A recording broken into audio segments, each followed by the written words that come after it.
E nós estamos na Semana Nacional da Família, uma instituição que, sem dúvidas, é muito importante na formação de cada indivíduo. E este é o tema do nosso debate de hoje, como a gente adiantou. Por isso, está recebendo aqui no nosso estúdio a terapeuta Marta Maria Gomes, terapeuta sistêmica. Muito obrigado, Marta, pela presença. E o padre Genivaldo Lopes, que ele é assessor da Pastoral da Família. Padre, muito obrigado pela disponibilidade de virem hoje aqui para a gente discutir esse assunto que é tão importante, né? Estava comentando durante a reportagem anterior, nesse momento que o aluno está se dedicando, está se envolvendo ali, ele tem que ter o apoio da família muito forte, né? Sem dúvida. A família é alicerce, a família é a nossa origem, nossa raiz, e a gente não consegue êxito sem olhar ordenadamente para essa relação familiar. Ela tem que ser respeitada e organizada, né? Sim.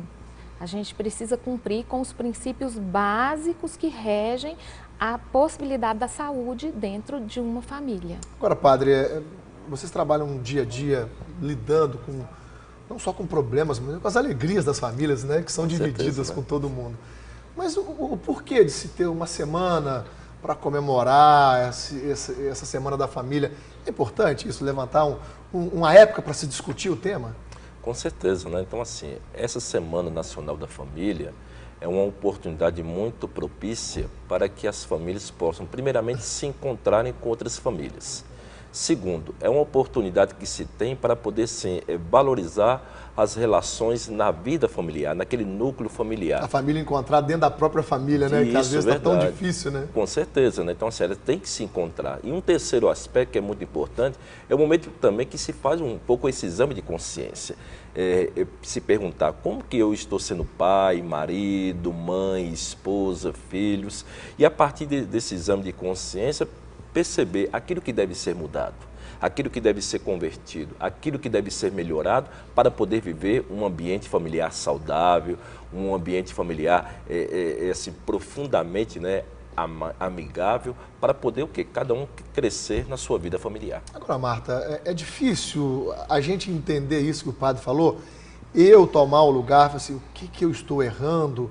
É importante, de repente, a participação de alguém de fora, ou da pastoral, ou de um amigo, ou da sogra, ou da mãe, ou de um terapeuta nessa hora, para mostrar alguma coisa ali? É importante, Max, na medida em que a pessoa solicitante tem ali uma disposição para olhar para aquilo que não vai bem, para aquilo que está desorganizado dentro do seu núcleo. Então, se torna fundamental. Mas uma lei sobre ajudar tem a ver com o outro pedir ajuda, nos solicitar a ajuda. É aquela história verdadeira de em briga de marido e mulher não se mete a colher? Isso. É mais ou menos assim, mas guardando as devidas proporções, é claro que em briga sempre alguém tem que entrar ali para resolver, né? Não tem jeito. Porque há um aspecto muito propício, né? Qual que é o aspecto, né? É o bem da família, né? Então, assim, ninguém forma uma família para poder viver em pé de guerra, né?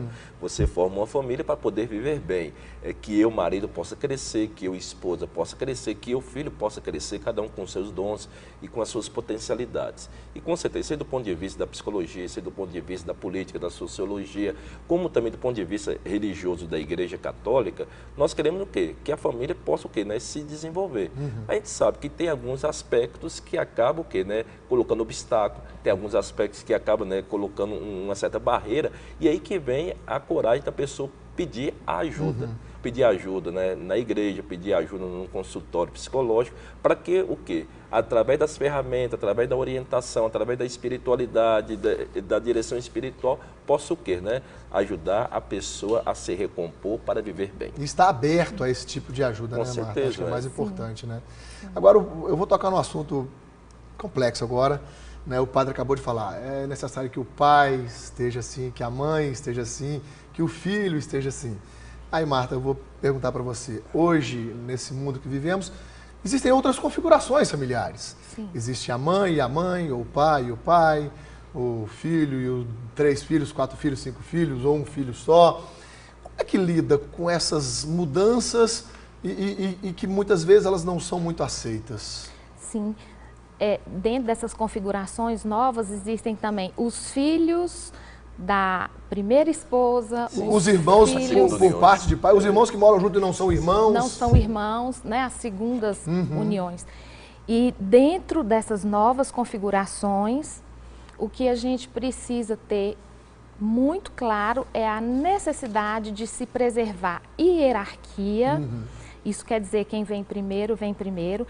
Inclusive, e aí, independente de ser o pai ou a mãe, ou o pai e o pai, ou o pai e a mãe, mas alguém que tem que assumir aquela responsabilidade de ser líder da casa. Independente de ser uma relação homossexual, independente de ser uma família tradicional, não é? Respeitar, inclusive, os primeiros parceiros, os filhos da relação anterior. Os ex serão sempre pais dos filhos, né? Serão sempre mães, o primeiro cônjuge, né? Pais ou mães daquelas crianças que vieram antes. E se a gente não olha para essa ordem, a gente adoece o sistema familiar. Então, e aí complica demais, né? Aí a gente lida com os adoecimentos e ainda olhando para o aqui e o agora, querendo resolver o aqui e o agora. Meu menino tem sintoma, eu quero cuidar desse aqui e o agora. Eu nem olho para o fato de que ele fica a serviço de me mostrar desordens anteriores. Eu prefiro achar que ele tem um TDAH e dar um remédio para ele e acalmar, do que buscar a origem do problema. E aí eu vou entrar num outro assunto polêmico, que é o realmente... quando, padre, na pastoral, vocês percebem que aquela família precisa de ajuda?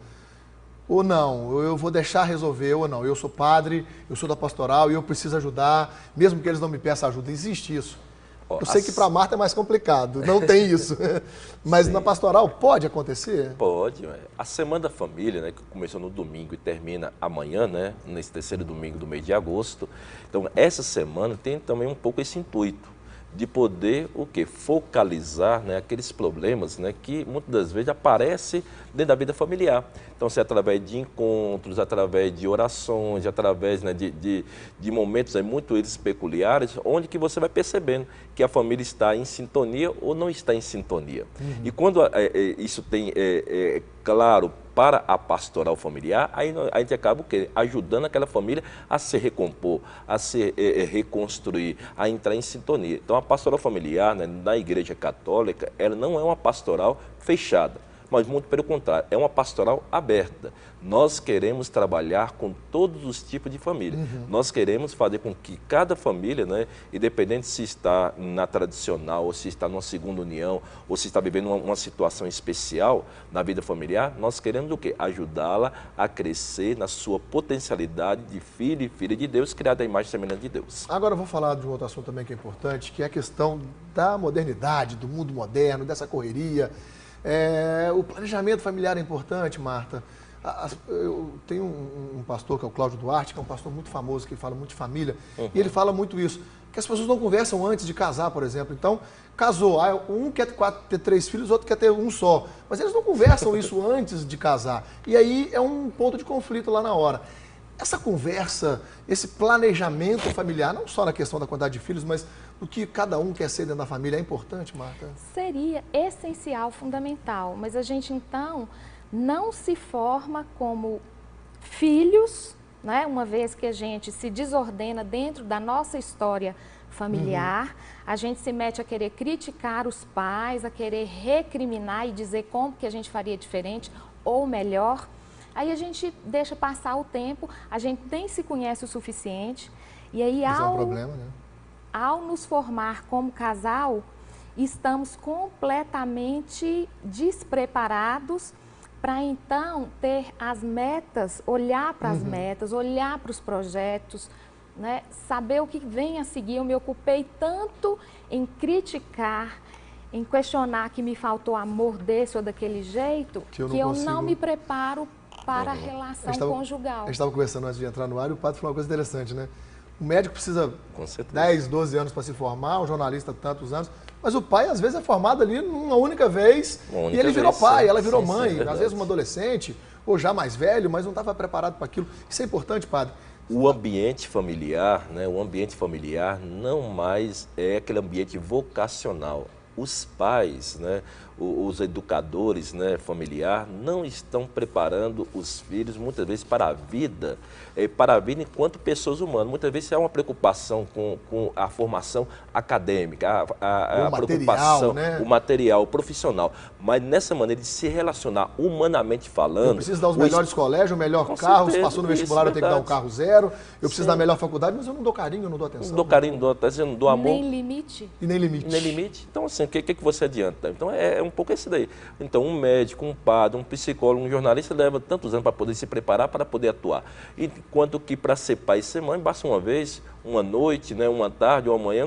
Isso é o que a Marta falou, né? Assim, na verdade, a nossa formação seria ser os nossos pais, o exemplo deles para nos formar, né, Marta? Deveria ser um pouco assim, né? Deveria ser um pouco assim. Os meus pais são os meus, o meu espelho, né? Os meus formadores. Mas muitas vezes não dá, porque os pais também reclamam. Eu não fui preparado para ser pai, eu não fui preparado para ser mãe e tal. E aí que tá. Então aí acaba dando uma situação muito complexa, né? E que acaba o quê? Mexendo em toda a estrutura humana da pessoa.